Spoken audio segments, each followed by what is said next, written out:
This down. I'm really happy that you joined me in this seminar, in this miracle healing seminar today.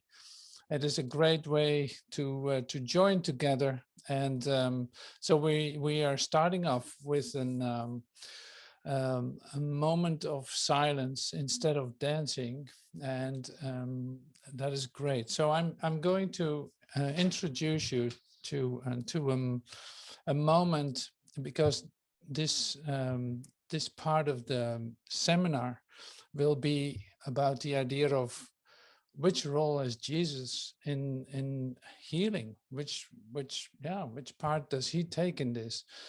And to start off, I want to invite you to let this be your guided meditation into a joint moment of silence. And so that is a beautiful way to start this. It is totally different. It's always different. It's always spontaneous in that sense. Like, yeah, I did check my sound and it did work, and now it doesn't work, which is great. That's wonderful. So this is the way it's going to come to us today, and that is by this say guided meditation into the embrace of Jesus. So that's why we start off.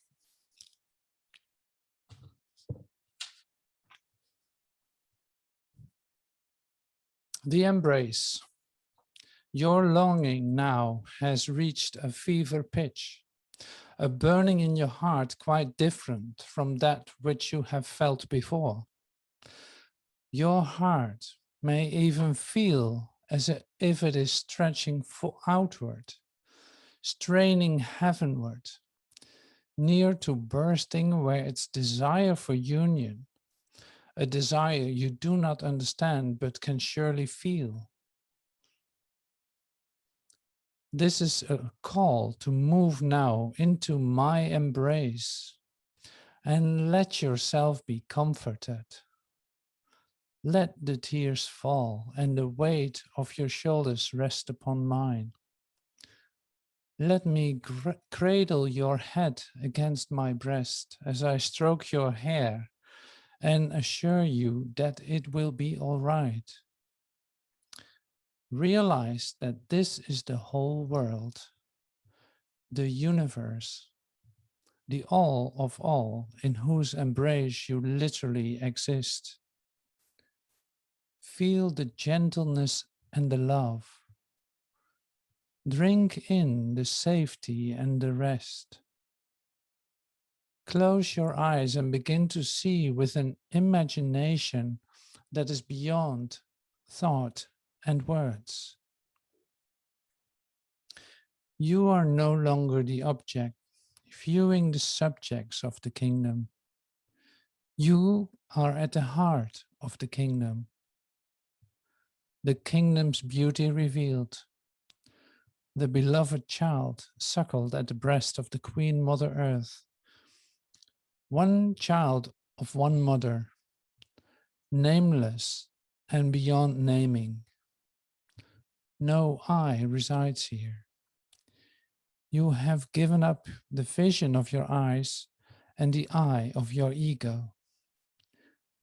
You are loosed of bounds, no longer a thing of beauty, but beauty itself. Thingness is over, and your identity no longer stands in form, but flows from life itself.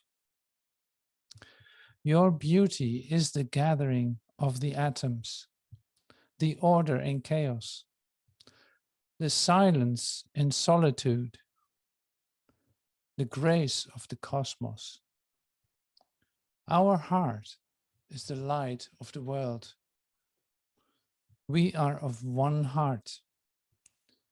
We are one mind, one creative force, gathering the atoms, establishing the order, blessing the silence, gracing the cosmos, manifesting the light of the heart. Here we live as one body, experiencing communion, the soul's delight, rather than otherness. It is a seamless world, a tapestry where each thread is vibrant and strong, a canticle where each tone is pure and indivisible.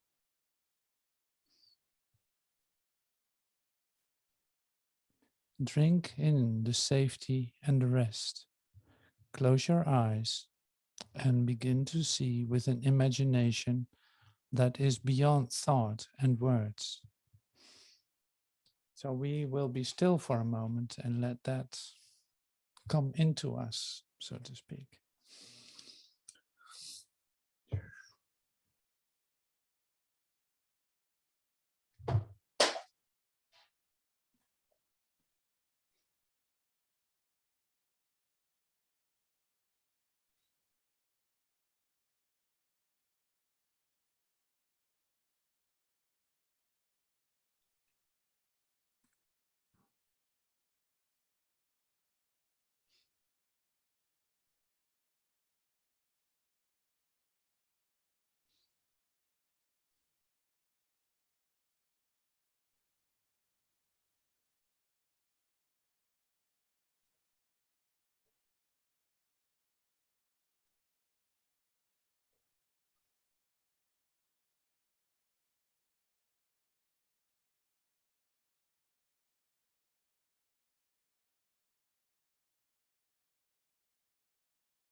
All right. Thank you so much for this entree into this session. into this healing moment that we spend together. So today, like I said, is the grand finale of the Miracle Healing Intensive. We've spent some time together in this miracle healing using this little Miracle Healers Handbook that you had probably in PDF form. So there are all aspects of healing mentioned in it, and see there's parts of the manual for teachers of A Course in Miracles connected to this, and we're using it actively to come to a deeper experience ourselves of what exactly healing is. And so the role of the part that Jesus plays in this whole story is very interesting to take a look at, because by applying his presence, so to speak, by applying his presence and seeing him as an older brother to ask for advice or to ask for the certainty that you need to perform the miracles that are about to happen, is an experience in itself. And that's why I bring it in and spend even a lot of time on this in this class, because so Jesus as savior, or from stories in the Bible, from Joel's books where Joel talks about the master, or in the Course in Miracles where you actually see that Jesus is dictating Alan Schuckman what to write down, and giving the information that he wants to share in this incredibly masterpiece that's called the Urtext of A Course in Miracles. So we use that. So what is your personal experience with Jesus? That is so individual, because I can only speak for myself in that, and that's why it's so important for me to bring this in, because I've spent some time too in being in this relationship with Jesus in healing steps that we took, and borrowing the certainty of Jesus in steps in teaching this, and in expanding the awareness about this. And so I started off with this embrace. The embrace is from A Course of Love. It's a different book. I'm not talking too much about it. It is just a personal document for me, that I could receive this at a certain point. I was able to hear what they said, and it came to me in such a comforting way, that actually the division that I experienced before with Jesus actually completely we became one again. So that's quite something in itself.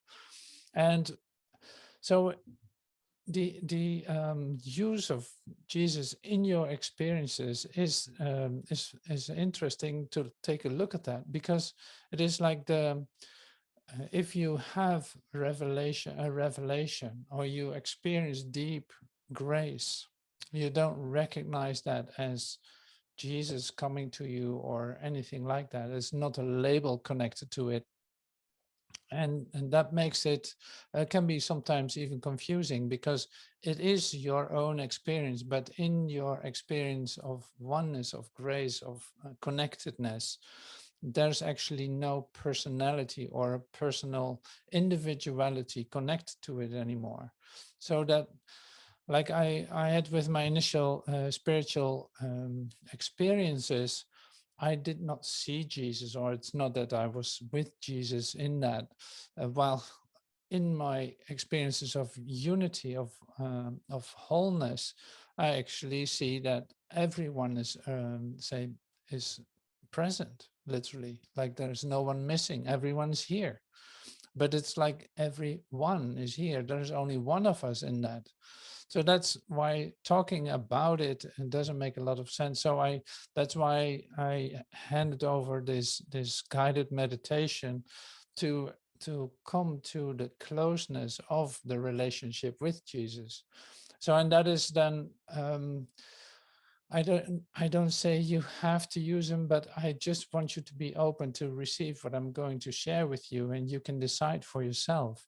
And see, the beauty of it is, by applying it, by coming in to openness to this relationship, you actually start to experience what that means for you. You know, it's like you have no idea what possibility lies in front of you by having that secure embrace, literally, with you wherever you go in all your endeavors. Because we are quite some time on the road now together, and that is in these 40 days to resurrection.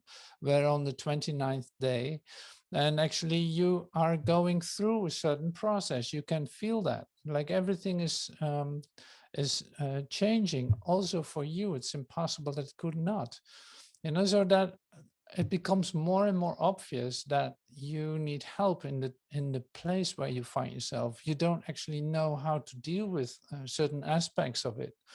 And it's like, yeah, what am I supposed to do with this? Or do I have to behave a certain way? Do I have to stay, say, control my emotions? Or can I just be a complete mess, so to speak, in this transformational process? You know, these things can all be, say, Jesus can be used for all of that. Like, show me if this is a way to spend my day. And, you know, also to dive even deeper into your emotions and the emotional release that is connected to a transformation. Because you are not able to control this altogether. You have no idea how you are going to be in this process of undoing. Like, it's a process of undoing. So you're letting go. You're being willing to let go of certain aspects of your misidentification. So that is why this can be so helpful and comforting, because in this process of transformation, we come to certain areas and points in our life where we actually feel so alone and so, say, abandoned in a sense, or so much like this and that. You fill in the blanks, so to speak.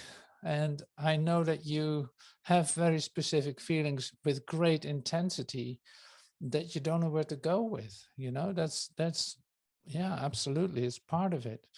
So then to come and bring that to a place where you can actually share it with a friend, so to speak, who is just with you, is an incredible opportunity to make this, say, comfortable in the right way. You know, comfortable in the sense of there's a true comfort connected to connecting to the one. And that is so great. I wouldn't know how else to do it, really. You know, otherwise it's like I'm trying to figure something out, to work it out and see how it passes. No, no, there's exact guidance. There's perfect guidance for you available in this instant to direct you through all these episodes that you're going through right now without any kind of emotional damage, if you know what I mean. You know, it's like this is, imagine that there's a way to move through this with little effort and with complete support, that you actually feel that support. You know, that is, no, wouldn't that be wonderful? Well, that is available. So step for step, I'm going to read a little bit in this, and yeah, just as support for you to give this a place inside your mind, to see like, oh yes, I can use this, or I will take a look at it if that is what I want, or I'm going to try it and see how this comfort can come to me.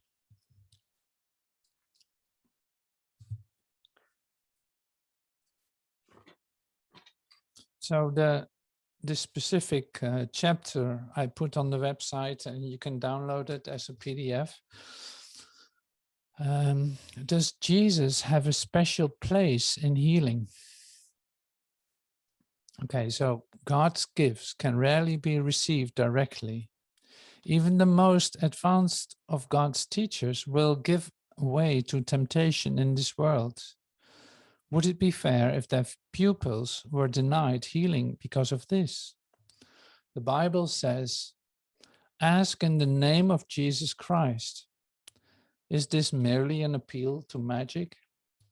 A name does not heal, nor does an invocation call forth any special power.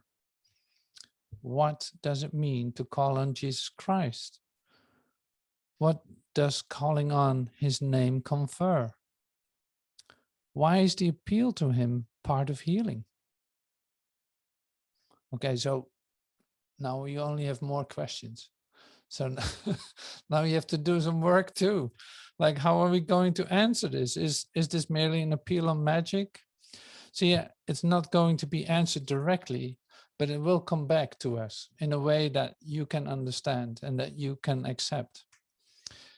See, because all the questions that are rising are basically your idea about how to fit this into your frame of reference.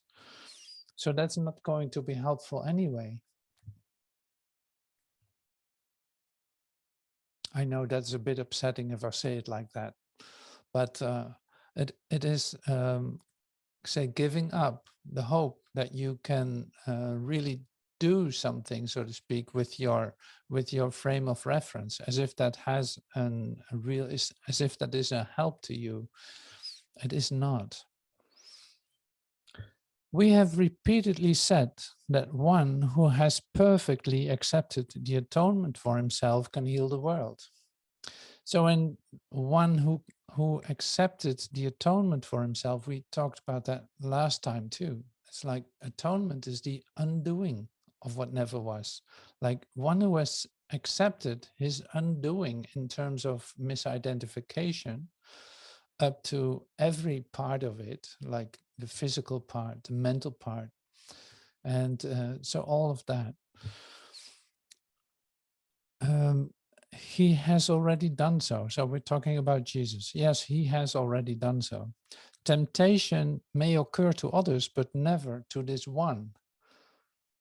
He has become the risen Son of God. He has overcome death because he has accepted life. He has recognized himself as God created him. And in so doing, he has recognized all living things as part of him. There is now no limit on his power because it is the power of God. So he has his name become the name of God, for he no longer sees himself as separate from him. And then the great question follows, what does this mean for you? See, we get a whole bunch of beautiful ideas that are absolutely solid and certain. And then the next question is, yeah, but what's that going to do for you? So I love that, because this is exactly why we come together. Like I can recite the most beautiful words to you, but if this question wasn't there, it didn't make any sense. Like what is lofty words going to do for you, or beautiful solid words? You know, they can help you, of course, they can help you to in a certain degree, but what does it mean for you makes it very personal for you. Like, okay, now I'm going to take a look at what does it mean for me, because that's actually where I'm interested in. And what, like I'm here with this, say, request for healing. I'm here with the idea of I want to wake up out of this nightmare of my own making, and as soon as possible. And I don't know how to do that because I got myself into this, and I'm still believing that I'm this body, and I'm still believing this and that. I have all kinds of belief of what I am that are still in the way for me.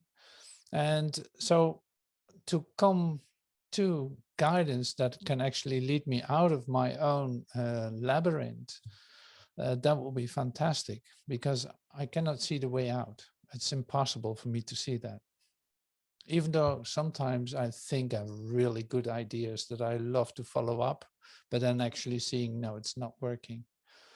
You know, so this is very, very clear where we find ourselves. So what does this mean, that you can connect with the one, so to speak, that is that has passed the test, that has gone past all of this, that is free of the identification with the body, has no ideas about it. So we all know the story in that sense of the risen Christ. We know the story that he hung on a cross, and we did this last week too. It's like of the last session that we had. We overcome the cross, literally. Like, no, that was not where the salvation happened. Absolutely not. So the freeing of ourselves is in the resurrection, is in the letting our ideas about validating body identification, validating this world and these connections that we have, and all of that, leaving that up to the one, instead of trying to figure out a way out of it for ourselves.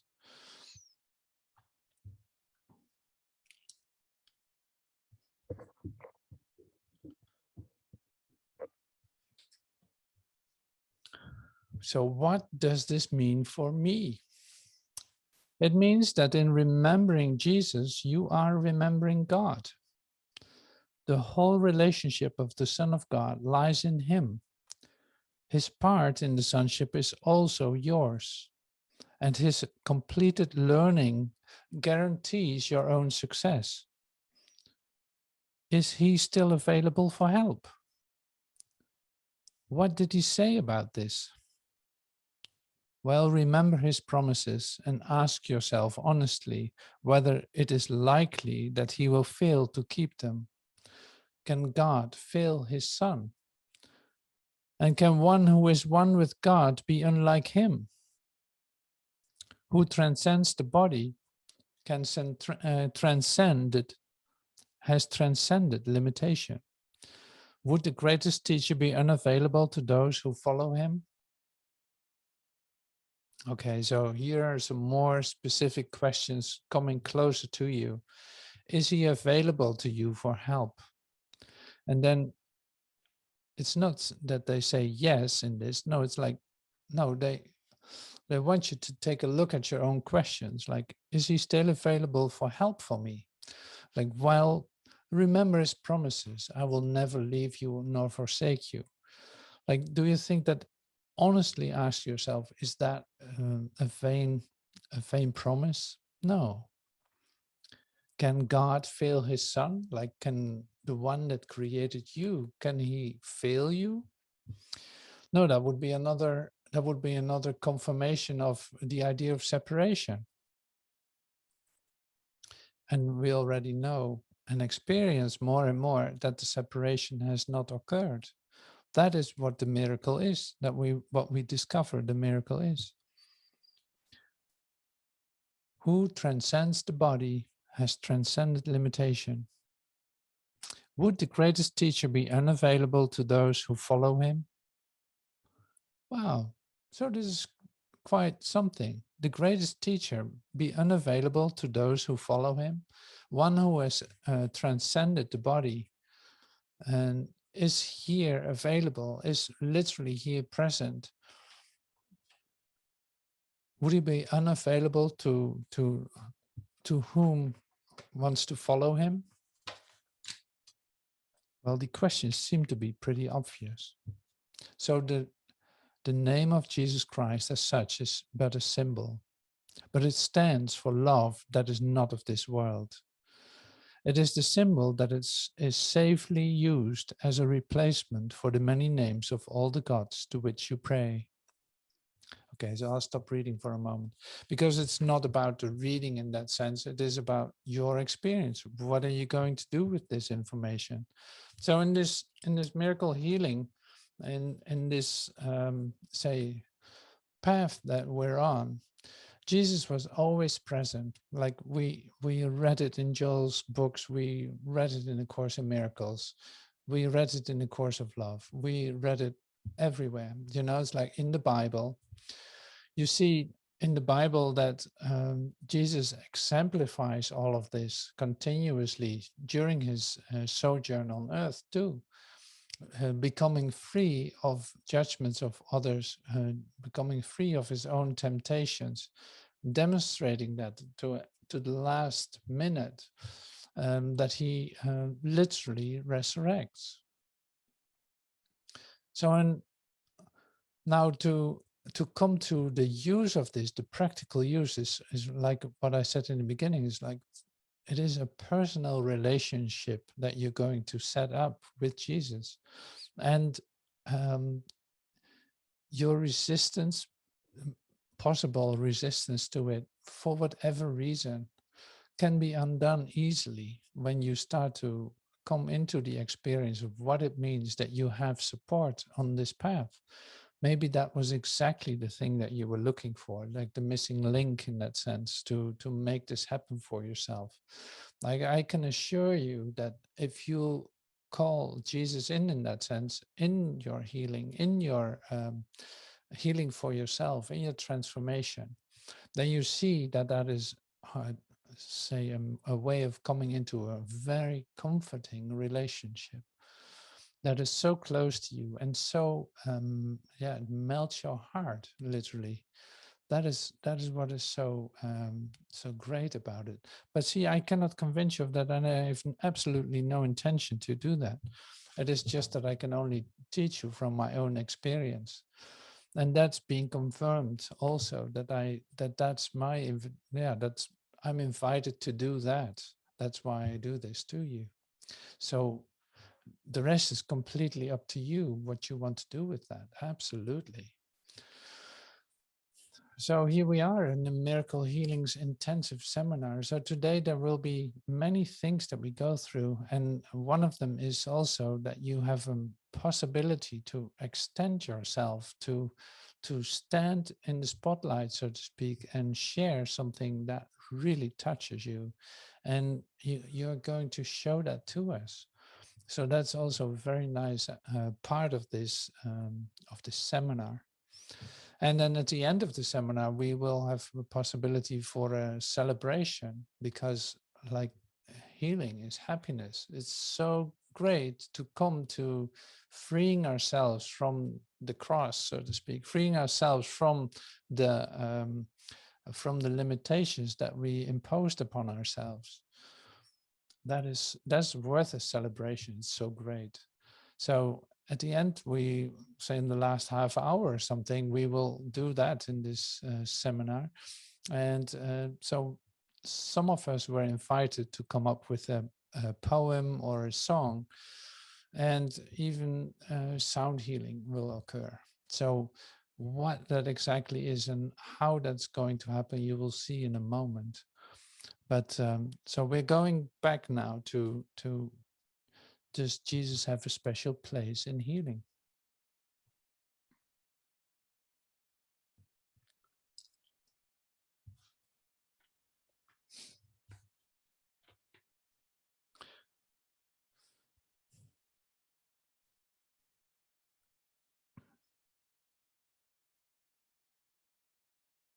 Wow. This is a little confrontation with yourself here. Jesus has led the way. Why would you not be grateful to him? He has asked for love, but only that he might give it to you. So that's an important step too. Like, Jesus has asked for love. You are invited to love Jesus, and you know this. It happened to you in your life many times, many times, many times. Like, you were literally invited to love him, and not to surrender yourself to his whatever. No, he's your equal. He's your friend in that sense. So only that he might give it to you. So he asked only for love, so he could give it to you. See, and this is exactly what I meant with the starting the relationship again, or renew the relationship, like renewing the vows with Jesus.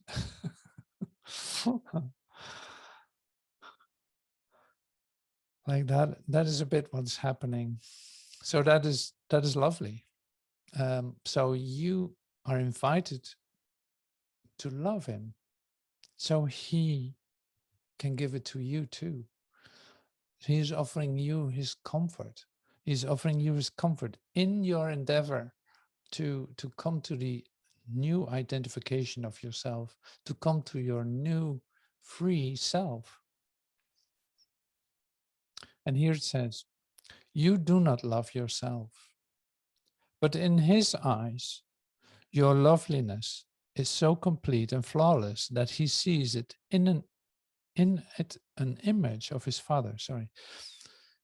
But in his eyes, your loveliness is so complete and flawless that he sees it in it an image of his Father. You become the symbol of his Father here on earth. To you, he looks for hope, because in you, he sees no limit and no stain to mar your beautiful creation. In his eyes, Christ's vision shines in perfect constancy. He has remained with you. Would you not learn the lesson of salvation through his learning? Why would you choose to start again when he has made the journey for you? See, this isn't, the last one is also an important question. Why would you choose to start again when he has made the journey for you? So that means that when you use Jesus, so to speak, in your transformation, you see that you go quickly through it because you're literally following and are being guided by the one who already made the journey. So now I don't know if you ever had a guide somewhere when you went abroad and came into a place that was very much unknown to you. But even then, it is very clear how easy it is to have a guide, the guy who knows already the whole surroundings, and he knows exactly the ways where to go. For you, it was impossible to reach the top of a mountain or to go somewhere beautiful, to come to this waterfall or whatever it was. So for you, that was impossible to find it.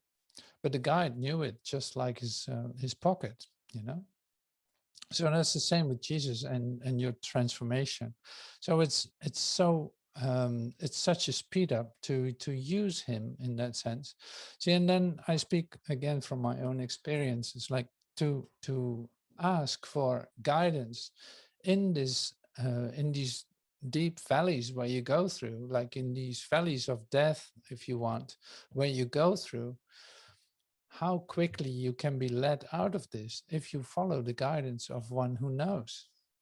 And that's why I bring that in again. Like, yeah, of course, it makes so much sense to do it like that, because why would I try to invent a wheel if there is already a guidance that invented a whole car? You know, it is just another confirmation of your limited ideas if you don't accept the guidance. You know, it's like, yeah, as if you didn't need it. Well, I can assure you that that is not working. I speak from very deep experience, like not to listen to guidance and then going on a detour into something that takes a moment, and suddenly you find yourself back on the same path anyway. So there is no escape for you in that sense to try to say linger longer where you actually don't even want to be. So now in this new continuum where we meet each other in this miracle mindedness that is growing in us, where we discover that there's a speed up taking place where you can actually move through certain episodes in a really quick way. And that makes it a lot less effortless. It makes it a lot more effortless. And that's what is so helpful to you. And to me, absolutely. I wouldn't know how else to do it. Like you literally come to the point, and this is actually really great as an example for a change. Like you move through these valleys, as I said, like deep valleys of death, or connected to ideas about your presence here on this planet, on Earth, in your world, connected to so many people. So you move through that, and let's see if I can get to what I actually wanted to share. Oh yeah, so you move through that, and then you see that you actually don't know how to do that. So then, in this very short moment where you actually don't know how to move through it, there will be options available for you. You see like, oh, I can do that. I can do that.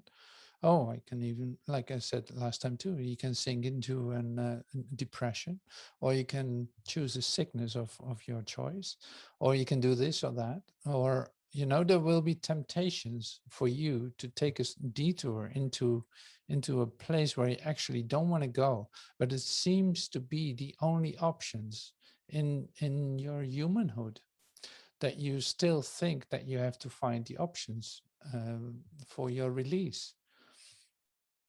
So then to hold still, like, wait just a moment, don't go there. Just see this as a red flag where you actually have to stop for a moment and drop everything, is the moment where you can ask for help and see that guidance is available exactly there, and with immediate response, with such quick response that you can't believe it yourself either.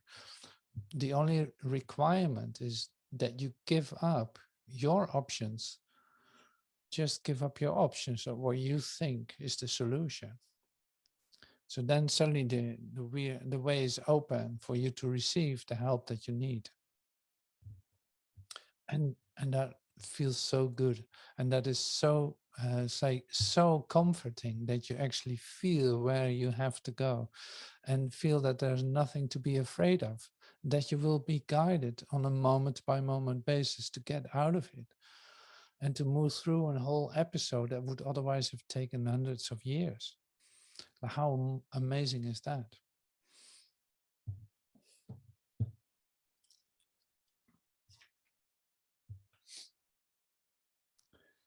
No one on earth can grasp what heaven is, or what its one creator really means.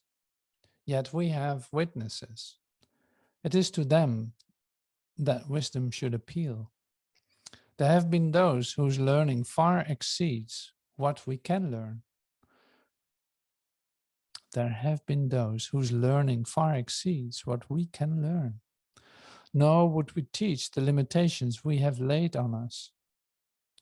No one who has become a true and dedicated teacher of God forgets his brothers.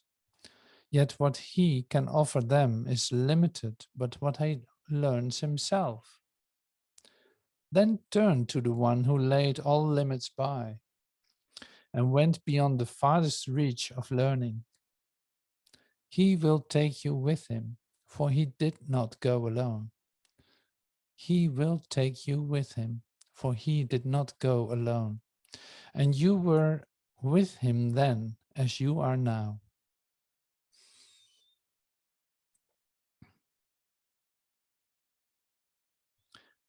Wow, that is beautiful. He will take you with him, for he did not go alone. And you were with him then as you are now. Mm.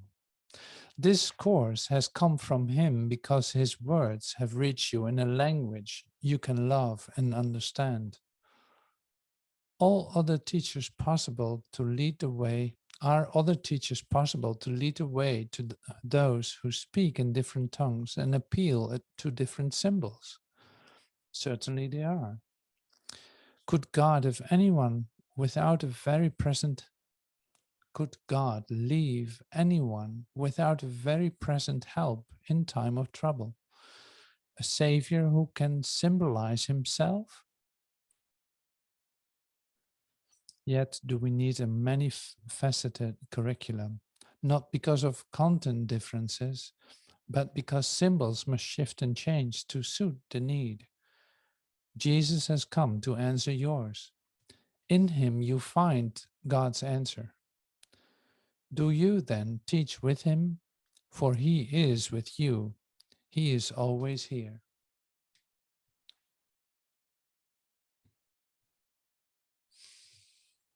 Wow. Wow. So now here we are in our Miracle Healing Intensive, in reading the Miracle Healers Handbook and seeing this chapter as being like a real finale. Like it's bringing us there to confront us with an idea like actually with the help, um, that you're not doing this by yourself, that there is a way out of here, and that you have a great guide available to you. So this is beautiful, to end this with, in the sense, end this lessons with, like this training with. And we will continue on this path. We will move forward, like probably gonna call it something like miracle workers training or something like that, because to continue on this is also to see for yourself how you move through your process, and not to observe that continuously, no, but coming into the direct demonstration of what you have learned. See, and that is all in action. Like the miracle is in action, in that sense. You are in action to come to the expansion of your awareness in this. So that is absolutely great. So I'm so happy that you are here with me in this class, in this training, in this moment that we come together to realize basically that we have all the help in the universe. You actually found it. You know, like you, how, if you want your way out of this and you suddenly got stuck a little bit, just ask for the comfort of his direction, so to speak. So ask the one who knows, even if you call it the one who knows. Well, I'm asking the one who knows. And it's not as a question though, asking, I'm asking the one who knows. Who knows? I'm asking the one who knows. See, it is amazing. This is just available to us, you know? It's like, do you realize what has been given? That's unbelievable. So whether you call it the one or Jesus or your elder brother or who, it really does not matter. Like you ask your guide for guidance, that's all. And he's available. He's not just a guide, I will tell you that. So that is the same as where we start with, like the embrace is like connected to your desire to come into relationship, literally, to literally enter into relationship. So that is beyond your individuality. It's beyond your ideas about yourself. So what do you have to lose by holding on? Why would you want to hold on to those anyway? Like it is much more exciting to let them go, because you know your ideas already, like way up to your toes, and it has been time to let those go, these ideas, you know. So it's time for an adventure. Like, oh my god, now look at what is being presented here. Yes, I want to go on this adventure. Yes, let me do this. Let me give it to me. Yeah, absolutely. I would love to receive this for myself. It is my way out. I basically have no choice, because I'm completely stuck in my humanhood, and now this is my way out. Do I need to even choose that? No, not really. Not really. Only if you think you have a choice, you can doubt about it. But like I said this the other day too, it's like this is a required course. You will do it anyway. It's inevitable that you're going through this. And why wait another day? You know, that's always the question. Like, why wait another day of suffering? Did you suffer enough? Yes, absolutely. You've seen it all. You've seen sickness and death, and you have believed that you were the next one on the list, so to speak, to be part of that, and to get the consequences of your human existence. And it has been enough. So this is the invitation that I'm posing today, like literally here it is. Are you following the one? Are you coming with me? Are you joining this incredible team? Are you staying with the winners? I thought so. That's wonderful. Well, thank you so much for joining, and see you soon.